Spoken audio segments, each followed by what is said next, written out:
Monte Ecuador presenta Montañismo desde casa, curso básico de montañismo. Iniciamos el módulo 1, Páramo. En la clase anterior aprendimos junto a Ramiro Garrido sobre planificación de salidas. En esta ocasión contamos con la participación de Pablo Tréboles, tecnólogo en estudios ambientales, montañista y escritor de Crónicas del Caminante, quien comparte la clase Tradición Oral y Montaña. Hola amigos, Eh, bueno, primero quiero comenzar dando las gracias a Monte Ecuador, a Juan Carlos Veloz y a Tatiana Praño por invitarme a participar en este proyecto, Montañismo desde casa. Bueno, mi nombre es Pablo Tréboles y les voy a empezar a compartir mi pantalla con la presentación que vamos a ver en la clase de hoy. Entonces, como les decía, pues mi nombre es Pablo Tréboles, profesionalmente soy tecnólogo en estudios ambientales, también soy auditor en sistemas de gestión y soy montañista.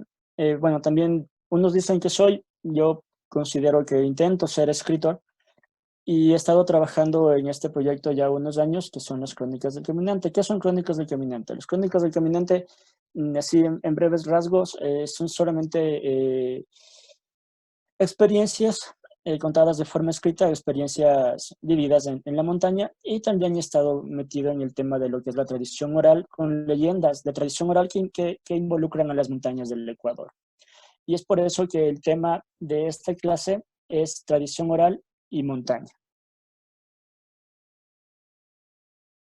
Para poder hablar sobre la tradición oral, tenemos que y hablar sobre la relación que existe entre la tradición oral y la montaña, tenemos que tener claro lo que es el patrimonio intangible. ¿Qué es el patrimonio cultural intangible? Es el conjunto de creaciones basadas en la tradición de una comunidad cultural expresada por un grupo. No existe mejor ejemplo para poder explicar esto que este puente. Este puente es un puente inca en Perú que se le desarma y se le vuelve a construir todos los años. Es decir, que el puente nunca llega a ser antiguo, sino que es nuevo cada año. ¿Qué es lo que hace lo que hizo la UNESCO hace algunos años? Considerando este puente, se dio cuenta de que como el puente nunca llega a ser antiguo, lo que había que conservar en realidad era el conocimiento de cómo construir el puente. Entonces, ellos deciden crear el patrimonio cultural intangible para darle valor al conocimiento. Y aparte de que este conocimiento se ve transmitido de manera oral de generación en generación, por lo que el conocimiento llega a estar en este continente ya muchísimos años.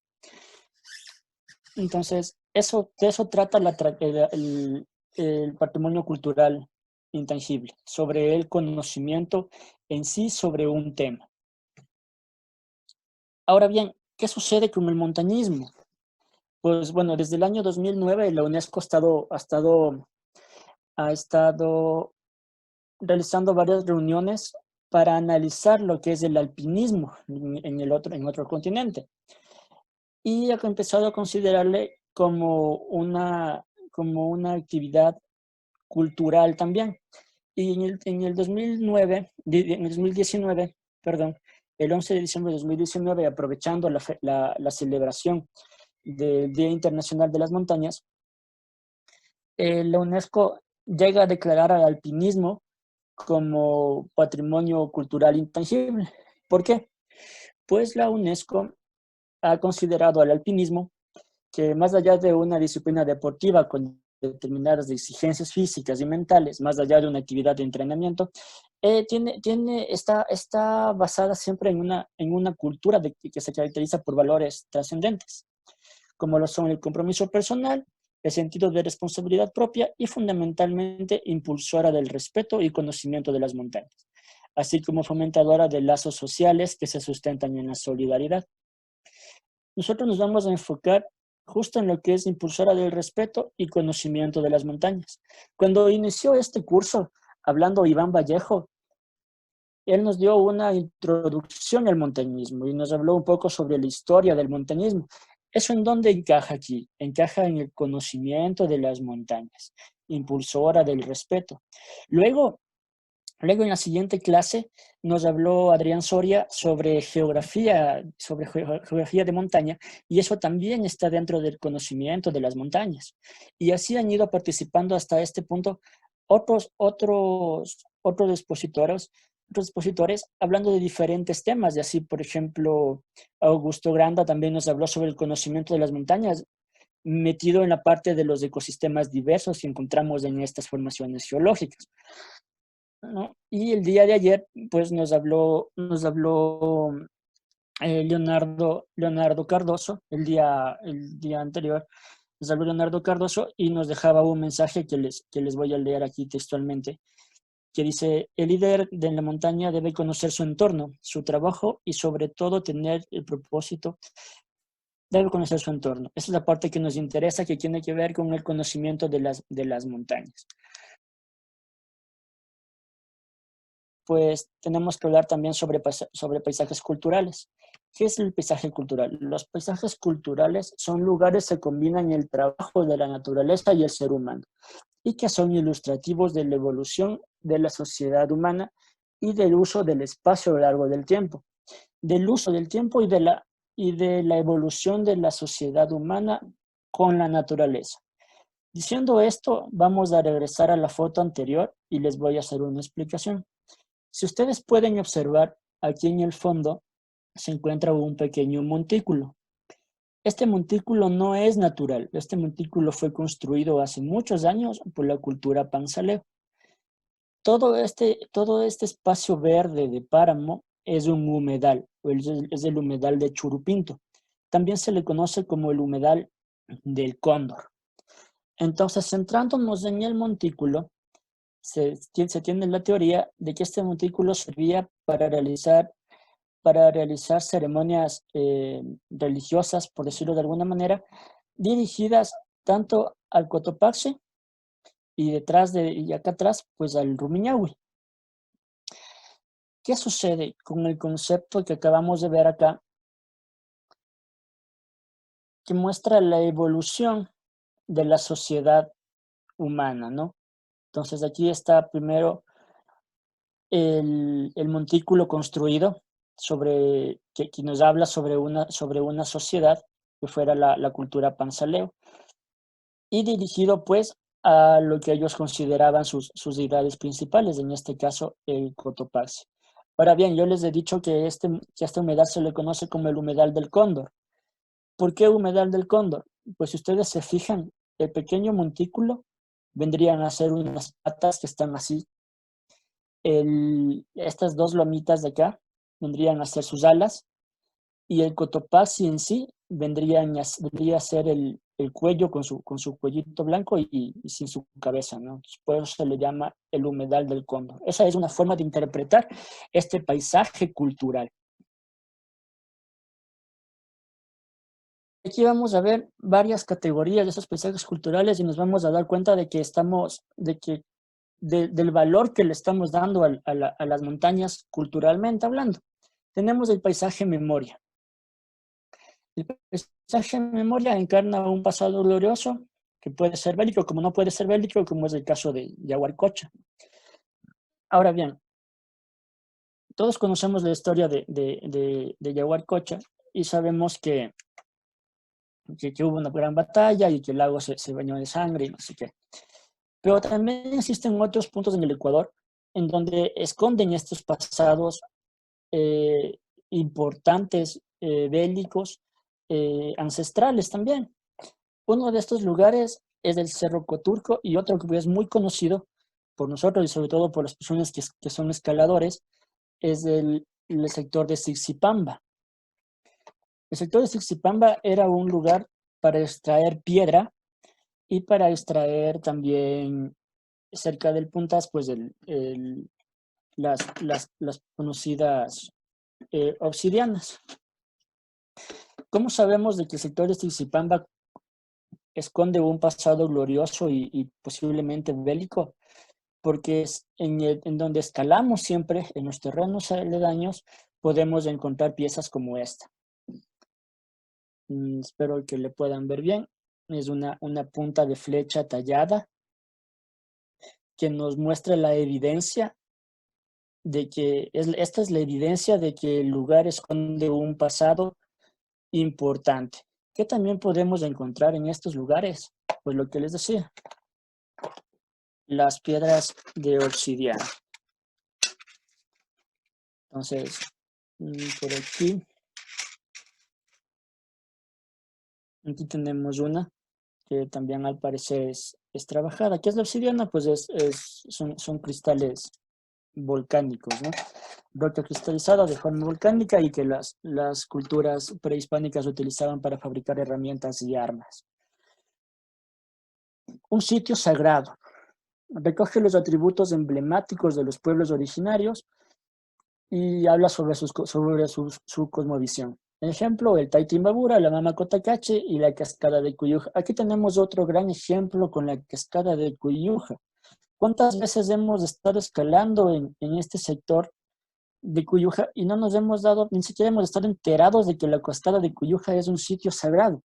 Y aquí viene la reflexión importante, ¿no? Estamos realmente dando la importancia que se merece culturalmente los sitios que nosotros frecuentamos como montañistas y como escaladores y como deportistas, quizás. Tenemos también el parque espiritual, que presenta elementos culturales, prácticas reverentes y tradicionales ancestrales, ¿no? Como lo son la laguna de Usugoche, el Cisne y la cascada de Peguche. Esto todos lo sabemos. Y después vamos a ver algo referente a esto muy específico que está siempre cerca de nosotros. Ya les voy a mostrar. Continuando, viene la reserva religiosa, que incluye elementos construidos que conllevan la identidad de una práctica religiosa. Ejemplo, el Centro Histórico de Quito y la Laguna del Quilotoa. Pero ustedes dirán, bueno, el Centro Histórico de Quito es el Centro Histórico, ¿por qué estamos hablando y estamos hablando de montañas y metemos el Centro Histórico? Pues, bueno, como reserva religiosa, podemos darnos cuenta de que en el pleno centro histórico tenemos una montaña importante, una lomita importante, que es el Panecillo o Yavirac, que se supone que ancestralmente pudo haber sido un lugar dedicado a las deidades indígenas de los pueblos originarios. Y pues como todos sabemos, tenemos la calle de las Siete Cruces y a lo largo pues se encontraban lugares sagrados o templos de las culturas que ya vivían aquí antes de la llegada de los españoles.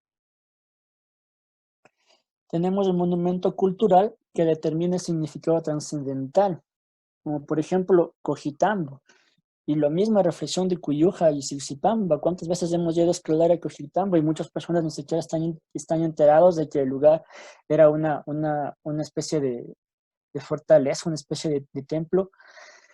Y hemos estado solamente escalando sin fijarnos lo que tenemos a nuestro alrededor. Y tenemos también el paisaje ancestral, que son áreas donde se evidencia la existencia de grupos ancestrales, por ejemplo las construcciones megalíticas, que son las pirámides de Cochasquí. Y también pues tenemos los cerros de la Marca con su Pucará, ¿no? Que muchas personas solamente hemos ido y nadie se ha puesto a pensar en qué había ahí antes, el Cerro Catequilla. Y aquí tenemos también, por ejemplo, justo detrás del Rumiñahui, al lado oriental, existe un lugar que se le conoce como el Paso del Inca. Y en el lugar también se han podido encontrar algunas pequeños restos de cerámicas como el que tengo aquí. No sé si lo puedan ver, pero tiene un borde y tiene un adorno en la parte superior que son dos círculos, ¿no? Y eso nos ha dejado como evidencia de que estos lugares han sido utilizados anteriormente, ¿no? Y aquí les voy a dejar una tarea que es esta piedra. No, espero que alguien que vea el video sí pueda identificar esta roca. ¿Qué sucede? Esta roca tiene que ver con el parque espiritual y está muy cerca de Quito, y seguramente muchas personas la han visto He visto yo mismo cuando he ido a este lugar que la gente se acerca, se toma fotos viviendo hacia la ciudad y nadie le pone atención a esta piedra. ¿Qué es esta piedra? Ustedes pueden ver aquí, están viendo en este momento una fotografía del rostro del Apu Pichinchay.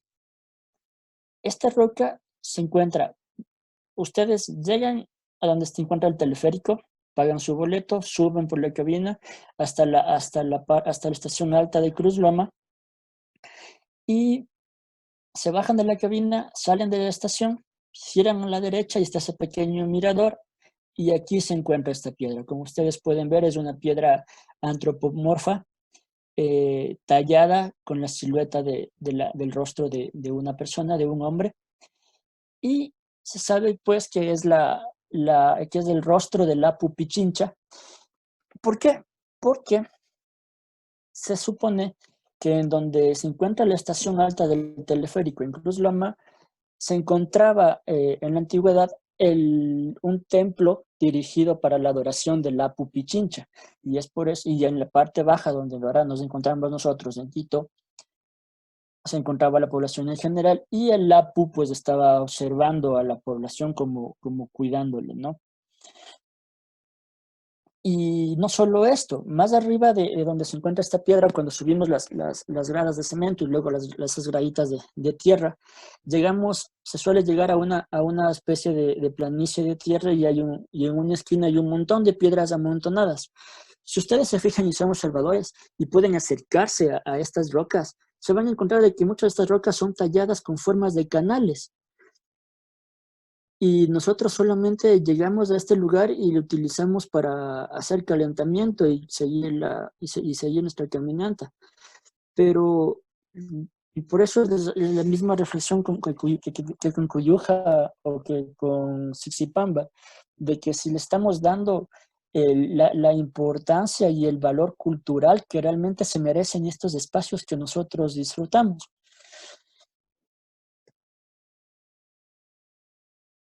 La tradición oral es un hecho comunicativo sociocultural con base en el lenguaje hablado, por medio del cual se transmiten los conocimientos históricos, científicos y culturales a una comunidad con el fin de preservar dichos saberes de generación en generación. De generación en generación.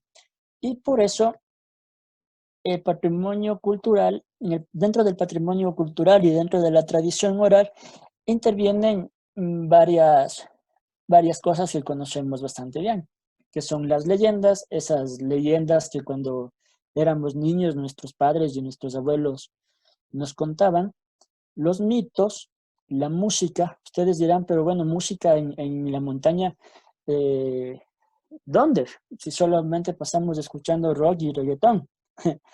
Pero sí, tenemos canciones, por ejemplo, de los hermanos Guaranga, que nos hablan sobre el Chimborazo, que es el Chimborazo Rey, y si se les escucha si se le pone atención a la letra, cuenta una historia que se desarrolla a los pies del Chimborazo y que prácticamente es una herencia ancestral para nosotros.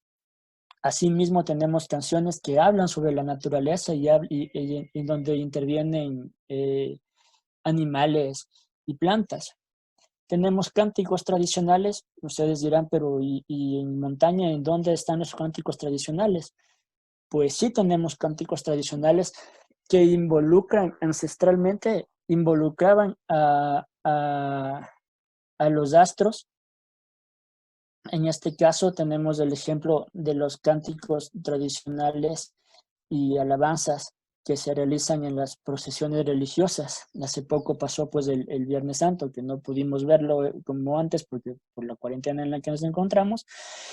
Y un dato curioso que quizás no muchos sepan es que las canciones que se cantan en estas procesiones en la antigüedad estaban dirigidos hacia la luna, hacia deidades femeninas como el agua, y que luego con la llegada de los españoles, estas deidades femeninas fueron reemplazadas por la Virgen María, y asimismo pues los cánticos se modificaron para poder rendir honor al, a la Virgen María y ya no pues a los astros.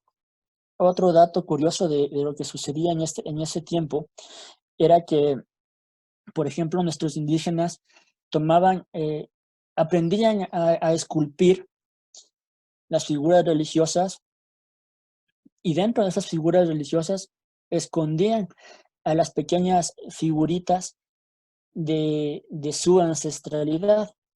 Cuando había este tipo de eventos como procesiones, como misas, los indígenas asistían y cantaban en un idioma, en el idioma que los conquistadores no entendían.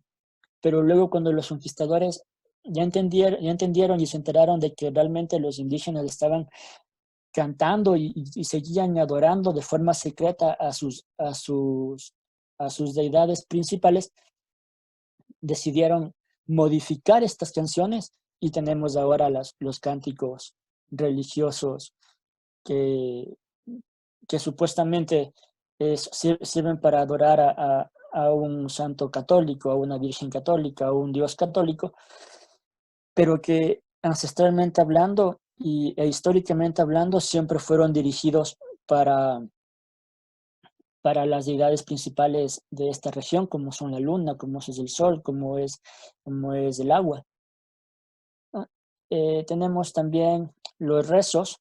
Sí tenemos rezos muy importantes dentro de lo que es el montañismo, y ya vamos a ver después unos dos muy, muy principales, y que nos damos a dar cuenta de que culturalmente nosotros le tomamos como identidad nuestra a cosas que están en este continente apenas o no más de unos 100 años, pero que sí tenemos eh, rezos y alabanzas que están en este continente hace muchísimo, muchísimo más tiempo, y que no nos hemos percatado y no le estamos dando la importancia que se merecen. Tenemos poemas, tenemos las lenguas. Igual dentro del montañismo nosotros utilizamos una variedad de términos ancestrales que no nos damos cuenta. Por ejemplo, la palabra carpa. La palabra carpa es quichua, y la forma españolizada de decir la carpas, pues es la tienda de campaña. Se le llama así realmente, tienda de campaña. Pero la gran mayoría de montañistas ecuatorianos les llamamos carpas, y carpa es quichua. Y no se diga, pues todo el mundo utiliza nombres antiguos, ¿no? Para referirse a las montañas: Cotopaxi, Mor, Urco, Sincholagua, Sincholagua todavía, Pululagua, Casitagua, que son nombres mucho, mucho más antiguos que el quichua. ¿Por qué? Porque estos nombres terminados en agua son de origen quitukara, y el quitukara estuvo implantado en nuestra región antes que el quichua, y fue cuando llegaron los incas y conquistaron esta región, que movieron estas palabras y mezclaron su quichua con el quitukara, y otras palabras mantuvieron como quitucaras, pero no tenían un significado exacto. Es por eso que nombres como Casitagua, como Sincholagua, no se les puede dar un significado correcto, pero hasta el día de hoy le seguimos utilizando. Y tenemos también a las crónicas de montaña. ¿Qué es una leyenda? Una leyenda es una narración sobre hechos sobrenaturales, naturales o una mezcla de ambos, que se transmite de generación en generación, de forma oral o de forma escrita. Es decir, que cuando se habla de montaña, las leyendas vienen a ser, bueno, cuando se habla de una leyenda de montaña, la montaña en sí viene a ser un, un escenario para el desarrollo de una historia. No así pasa con los mitos. Los mitos son un relato tradicional que se refiere a un acontecimiento prodigioso protagonizados por seres sobrenaturales. Entonces, cuando se habla de mitos de montaña, las montañas, como todos debemos de conocer estos mitos, las montañas pasan a ser ya no escenarios, sino protagonistas, como seres vivientes. Y también dentro de la naturaleza de la montaña empiezan a aparecer criaturas mitológicas importantes que hasta el día de hoy los tomamos en cuenta, y a veces hasta les utilizamos para molestar a nuestros amigos, ¿no? Eh, los rezos. Los rezos, pues bueno, desde el inicio desde el inicio de la existencia del ser humano, nosotros hemos sentido esa necesidad de dirigirnos y de creer en algo superior, y pues para poder hablar con ellos, con esas ideas superiores, pues siempre han existido los rezos. Y esto se pueden hacer de diferentes maneras, de acuerdo a la situación. Y también tenemos una crónica. La crónica viene de una palabra griega que es cronos y que significa tiempo. Es decir, que una crónica nos muestra acontecimientos en una línea de tiempo. Y son muy, muy importantes para los montañistas también, porque nos permiten saber qué es lo que existe o qué fue lo que existió antes de que nuestras generaciones actuales estuviésemos pisando esos terrenos. Lo que les decía, las leyendas son escenarios. ¿Qué suceden con estas leyendas? Bueno, aquí tengo un libro que ya les voy a mostrar. Bueno, estas leyendas muchas veces fueron creadas por las culturas originarias de nuestra región, y fueron utilizadas para despistar de alguna manera a los conquistadores. Es por eso que encontramos leyendas muy similares a lo largo de del continente americano. Revisemos desde el norte del continente, en América del Norte, los indígenas, para despistar a los ingleses, crearon la leyenda de la famosa ciudad de Sígola, que se encontraba perdida y que era una ciudad de oro. Y de igual manera, en Centroamérica, los pueblos originarios de Centroamérica crearon la leyenda del Dorado. Y esta leyenda del Dorado ha ido recorriendo tanto desde Centroamérica hasta el tope de Sudamérica. Y es que se ha empezado a especular de que el Dorado se encuentra en las selvas de Guatemala, y luego de que el Dorado se encuentra en las selvas de Ecuador. Y así, y aquí tenemos el libro que les iba a mostrar, que es de Leo Rivas, que se llama Los Dioses del Dorado, y es una leyenda que se ubica en las selvas ecuatorianas, y que se hace una expedición alrededor, por todos los Andes ecuatorianos, para llegar a la ciudad del Dorado. Y bueno, también aquí en nuestro país, muy específicamente, podemos contar con la famosa leyenda del tesoro de los incas, que supuestamente está escondida en los Llanyanates, y que existe incluso el famoso derrotero de Valverde, ¿no? Que daría fe de la verdadera existencia de este tesoro, pero que, pues, como sabemos, se han hecho varias expediciones en busca del tesoro de los incas y nunca se lo ha podido encontrar. Los mitos de las montañas, como les decía, las montañas son protagonistas, y existe un personaje dentro de nuestra actividad de montaña, que es el famoso Jorge Halser. Acá tengo otro libro, que es Los Andes del Ecuador. Este fue el primer libro que sacó Jorge Halser hace algunos años, y existe un capítulo entero dedicado hacia la mitología de montaña, en donde él nos habla sobre el por qué, sobre problemas sociales, digamos, ocultos bajo estos mitos. Por ejemplo, en la antigüedad, las muchachas resultaba que parecían embarazadas, nadie sabía por qué, y entonces se le empezaba a culpar a las montañas, se le empezaba a culpar al Imbabura, por ejemplo, de que era el causante de que les embarazaba. Y luego también aparecieron otros seres mitológicos, como son los chusalongos, como se le empezó a acusar al mismo cóndor de que era el causante de estos embarazos sospechosos y no deseados.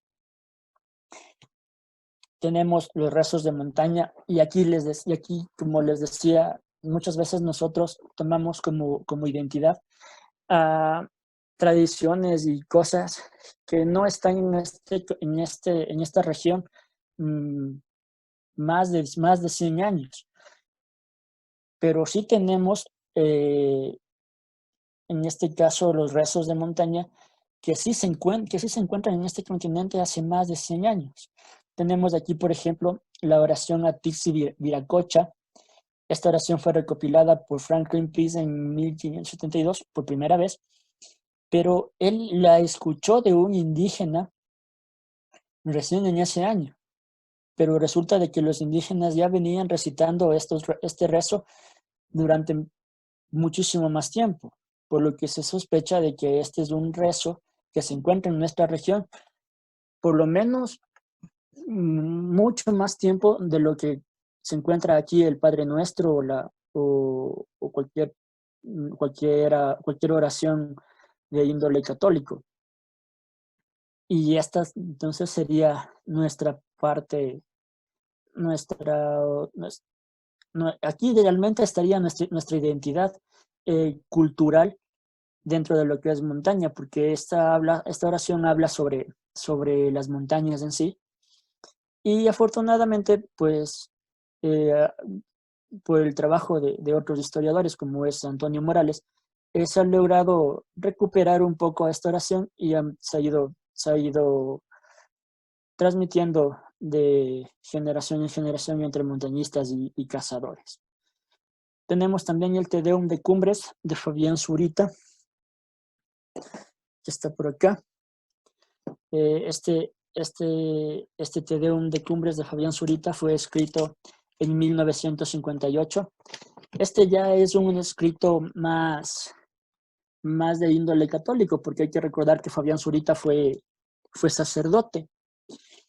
Tenemos Por el camino más cercano al sol, que fue escrito en el 2008 por Paul Cárdenas, y que hay algunas agrupaciones como Nuevos Horizontes que la realizan siempre finalizar una cumbre. Y tenemos también las crónicas de montaña. Las crónicas de montaña, como ya les había dicho, pues es una herramienta muy valiosa para el estudio de la historia. Y, por ejemplo, en la historia del montañismo ecuatoriano hemos tenido afortunadamente grandes escritores de montaña y han sido grandes cronistas. Uno de ellos, por ejemplo, es Yago Bermeo, en este libro de los años 50 más o menos, en donde nos habla las primeras grandes ascensiones. Y con estas crónicas de Jack Bermeo se han podido hacer buenas comparaciones a lo que es el montañismo en la actualidad. Por ejemplo, Jack Bermeo nos dice que para hacer una ascensión en esa época al Cotopaxi lo hacían en 3 días, acampando en Limpiopungo, acampando en lo que hoy en donde hoy está el refugio, y luego hacían un campamento arriba en Yanasacha, y luego hacían la cumbre, y el siguiente día y ese mismo día de la cumbre hacían un descenso rápido. Entonces, es muy diferente a lo que hoy se hace, ¿no? Ellos tomaban 3 días, ahora un día máximo ya se puede hacer la cumbre. Nos habla también sobre la construcción del refugio de los Ilinizas, y es súper genial, porque él nos dice que para construir el refugio tenían que cavar en el glaciar. Es decir, que donde se encuentra el refugio de los Ilinizas antes existía un glaciar, y ahora ya no hay ni rastros de ese glaciar. Entonces nos ayudan a entender los procesos que han sucedido en la historia del montañismo. ¿Qué más? También tenemos crónicas que nos hacen dar cuenta de que la actividad de montaña y que nuestra atracción hacia las montañas viene mucho más allá de una forma deportiva. Por ejemplo, en este libro de Daniel Larriqueta, que es Atahualpa, se llama Atahualpa, nos cuenta un capítulo de la historia que se nos ha olvidado y que tal vez muchos no le ponemos atención, y es una crónica de Cisa de León, en donde dice que el abuelo de Atahualpa decide realizar un viaje a través de todo el imperio inca, y en ese viaje llega a Chile y observa el gran cerro Aconcagua. Y el abuelo de Atahualpa quiere subir al cerro Aconcagua, se siente muy atraído por la montaña. Pero los sacerdotes, los consejeros y las mamacunas no le permiten. Así que se detiene y no hace la sanción, sino que hace una ceremonia dedicada al ser. Tenemos también, dentro de lo que son el tema de leyendas y mitos, también se forma un lazo entre ambos y se crean cosas muy, muy lindas ancestralmente hablando. Y por eso, por ejemplo, que en este libro de Alisa Llanes Cosío, Las memorias de la Pidihualmi Kusirimayogyo, nos habla desde el inicio. El libro comienza hablándonos sobre el origen de una de nuestras culturas, que son los cañaris. La cultura es real, pero tiene una leyenda con una parte de mito que nos habla sobre que dos hermanos llegaron a la cumbre de una montaña después de un diluvio y ahí conocieron a unas guacamayas y esas guacamayas se transformaron en mujer y formaron dos parejas y desde ahí comenzó la cultura del cañari, mitológicamente hablando.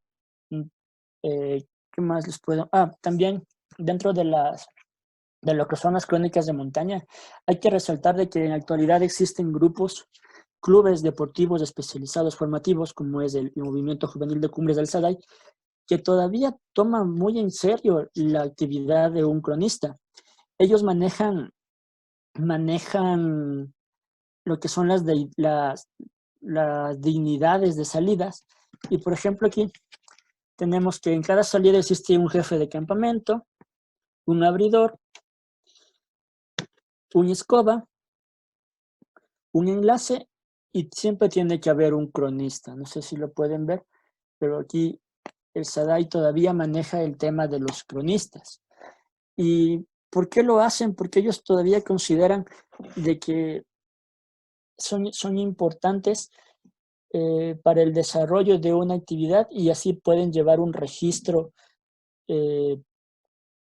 más real de las actividades que ellos han ido realizando a lo largo del tiempo. Bueno, para finalizar, les quiero dejar una invitación, que es ver a las montañas no solo como montañas, ver a las montañas como los espacios con ecosistemas diversos, como ver a las montañas como las fuentes del agua que bebemos todos los días, ver a las montañas como las formaciones geológicas y geográficas hermosas que son, y sobre todo ver a las montañas como protagonistas y como escenarios de historias. ¿Para qué? Para tratar de esa manera poder rescatar de alguna forma nuestra tradición oral, nuestro patrimonio cultural y darle a nuestra actividad de montaña un plus y ya no solamente se trate de algo muy deportivo, de que solo sea por alcanzar una cumbre, tomarnos una foto y nada más, sino también dedicarnos un poco a la investigación y de esa forma darle a nuestra actividad de montaña ese valor cultural y científico que tanto nos hace falta. Bueno, como saben, pues mi nombre es Pablo Tréboles. Les invito a que puedan visitar mi blog, que son las Crónicas del Caminante. Y eso sería todo por esta clase. Muchísimas gracias por la atención y espero que este proyecto continúe y que les haya sido de utilidad. Muchas gracias. Montecuador presentó Montañismo desde casa, módulo Páramo. Gracias a Pablo Tréboles por su participación como instructor. Con esta clase damos por concluido el módulo 1 y continuamos con el módulo 2, Roca. No se lo pierdan. En la producción, Juan Carlos Veloz y Tatiana Proaño.